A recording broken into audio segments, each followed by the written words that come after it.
Сайн байцгаана уу? Энд маань Чутман байна. Тэгэхээр Эхлээд 1:27-28-аас уншъя. Тэгэхээр Бурхан өөрийнхөө дүр төрхөөр хүнийг бүтээж, Бурханы дүр төрхөөр эмэгтэй хүнийг бүтээв. Бурхан тэднийг адислаж, тэдэнд өсөн нэмэгдэж, өнөр өтгөн болж, газар дэлхийг дүүргэн, газрыг эзэмш, далайн загас, огтроор шууд хийгээд, газар дэлхий дээрх хөдөлдөг бүх амьтдыг захир хэмээн альтав. Тэгэхээр Бурхан биднийг адилхан өрөөж байгаа юм. Шууд л өрөөж байгаа. Өрөөгөөд өсөн нэмэгд, өнөр өтгөн болж, газар дэлхийг дүүргэн, газрыг эзэмш гэд шууд эзэмшэл өрөөлөө өгчөж байгаа. Захирах их мэдлийг ч өгч байгаа. Далайн загас, огтроор шууд хийгээд, газар дэлхий дээрх хөдөлдөг бүх амьтдыг захир хэмээн альтж байгаа. Тэгэхээр Бурханы өрөөлийг маш олон хүн эзэн та намайг өрөөж өгөөч гэж маш их залбирдаг л та. Тэгэхээр эзэн өрөөс маш олон юмдар өрөөсөн байдаг. За харъя. Египтээс гарсан 23:25-26. Чи өөрөө Бурхан эзэнд үйлчил. Тэгвэл тэр чиний талх усыг өрөөх болно. Тэгэхээр эзэн Бурханд үйлчлэх үед л яадаг вэ? Тэр чиний талх усыг өрөөх болно.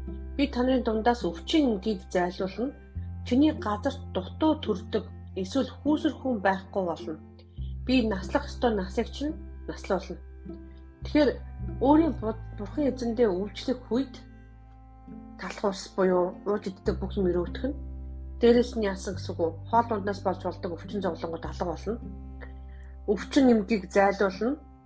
Газар дутуу төрдөг болон хүүсэр хүн байхгүй болно. Тэгэхээр хүүхдгүй байгаа хүмүүс алга болно гэсэн үг. Филиппо 4:19. Миний Бурхан өөрийн алдардаг баялаар Христ Есүс дотор таныг хэрэгтэй бүх нарт нь хангана. Тэгээ энэ дээр дандаа нөхцөлтэй байгаа. Эхнийхтэр нь яасан байна? Нөхцөлгүй өгсөн өрөөл байгаа юм л да. Дүнгиж хүн болгож үргэлжлэнгүүтээ өөрөө өгчөж байгаа. Энэ тэр чи эзэн Бурхандаа үйлчлэх гэж байгаа. Хоёрт нь Есүсийн дотор байвал гэж байгаа. Есүсийн дотор байх юм бол та нар хэрэгтэй бүх төрөө яах вэ? Хангалтна гэж.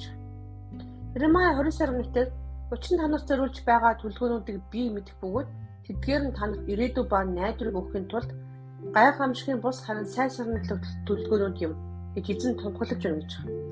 Тэгэд бид нар зориулсан төлөвлөгөөнд байх л та. Тэр төлөвлөгөөг л олоод мэдчих юм бол тэр нь юу вэ?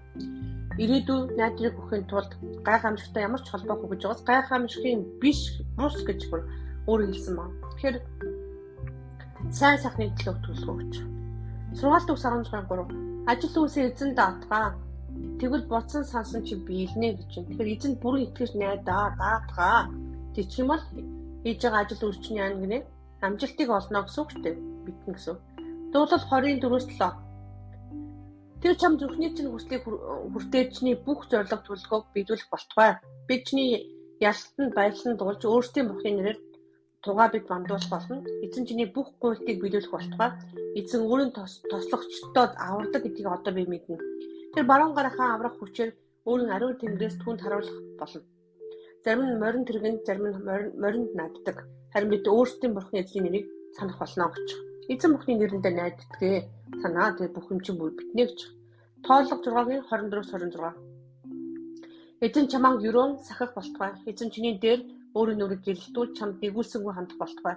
Эзэн өөрийн нүур царайг чам руу өргөн чамд амар амгалан өгөх болтугай. Хэмээн хэл гэж байна.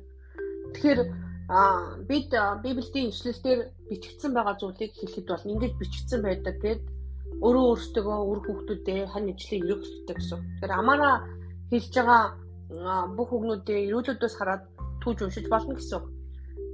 Надад нэг сайхан эрүүл хэлдэг гэж байдаг л да. Би түүгээр эрүүлэх дуртай. Залгаад та намайг сайхан өрөөгөөд өгөөч гэж хэлдэг. Маш сайхан өрөөдөг. Гэхдээ тэр эрүүл нь зүгээр би хоосон гэж бүрээсээ боддгоо. Би тэр эрөөсөн эрүүлээр би шууд гартаа авдаг. Шууд хүлээж авдаг. Хүлээж аваад бацах хэрэгтэй гэсэн. Тэгэхээр зүгээр Библийн ишлэр аав нь хүүгээ ч юм уу ерөөх явдал маш чухал. Библиэр зөндөө олон эрүүлэр байдаг. Хүүхдүүд нь ч гэсэн найз нөхдөйгөө ах トゥ угаас өрөөж болно. Эрүүлүүдийг бас мэддэг байх нь бас чухал байгаа. Тэгэхээр Библиэд дээр байгаа надад юу байгаа юм? Бурхан юу гэж хэлсэн юм? Тэр эрүүлүүдийг мэддэг бол шууд заавал зэрлэх албатай биш л дээ. Дагаад уншсан ч болно. Тэгээд зүгээр өөрөө түүж уншаад өрөөчж болно. Тэгэхээр бүрийн хаалгыг тэгшлэх болтугай, үд хаалгыг онгойлох болтугай гэж яг ишлэлүүдээр нь уншаад янз бүрийн зөвхөн ажил ч юм уу зөвхөн эдгэрэл чөлөөл бүх юм зориулсан ишлүүдийг та Библиэс олох боломжтой гэсэн. Тэгэхээр яг л багштай адилхан ингэж бичигдсэн байдаг гэж Иесус тулалддаг.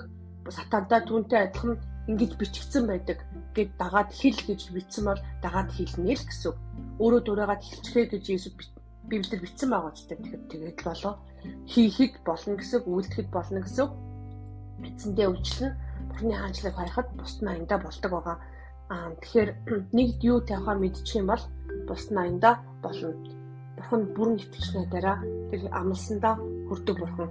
Таны Бурхан аль үжээ буюу аль руу өрөөцсөн. Та өрөөлөөс алхаж байгаа гэдгээ бүр мартаарай. Та өрөөгцөн нэгэн шүү.